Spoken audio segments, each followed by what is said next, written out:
आणि हातभट्टीची दारू बंद होणं सुद्धा आवश्यक आहे.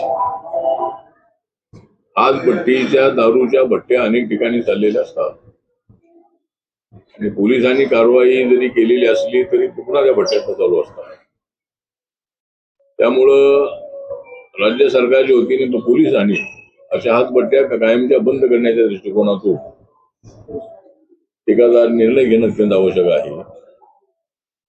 आणि या प्रकरणामध्ये अनेक पोलीस ऑफिसर सस्पेंड करण्यात आलेले आहेत. राज्य सरकारच्या वतीने मृताच्या कुटुंबियांना 5 लाख रुपये देण्यात आलेले आहेत.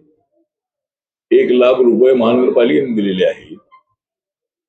आणि आज मी फुगेवाडीमध्ये आणि दापोलीमध्ये जाऊन आलो, त्यांच्या कुटुंबियांना भेटलेलो आहे.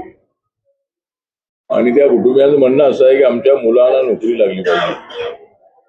मी आयुक्तांशी बोललेलो आहे आणि ज्या ज्या कुटुंबामधली मुलं आहेत किंवा मुली आहेत त्यांना नोकरी मिळणं अत्यंत आवश्यक आहे. आणि तशा पद्धतीच्या सूचना मी आयुक्तांना दिलेल्या आहेत. एक तर अशा पद्धतीचे दारूचे अड्डे जे आहेत ते बंद यासाठी होणं आवश्यक आहे की दारू ज्या ठिकाणी बनवण्यात येते त्या ठिकाणी अनेक वेगवेगळी रसायनं टाकण्यात येतात आणि दारू ही किती इफेक्टिव्ह आहे. थोडी दारू केल्यानंतर नशा कशी जास्त होऊ शकते अशा पद्धतीने अनेक लोक प्रयोग करतात. आणि त्याच्यामध्ये आतापर्यंत देशभरामध्ये अनेक अशी प्रकरणं घडलेली आहेत. उत्तर प्रदेशमध्ये, बिहारमध्ये, महाराष्ट्रामध्ये.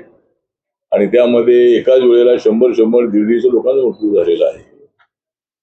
त्यामुळं या हातभट्टीच्या दारूला कायम स्वरूपामध्ये बंद करणं अत्यंत आवश्यक आहे अशा पद्धतीची आपली सूचना आहे. त्यानंतर आता विधान परिषदेच्या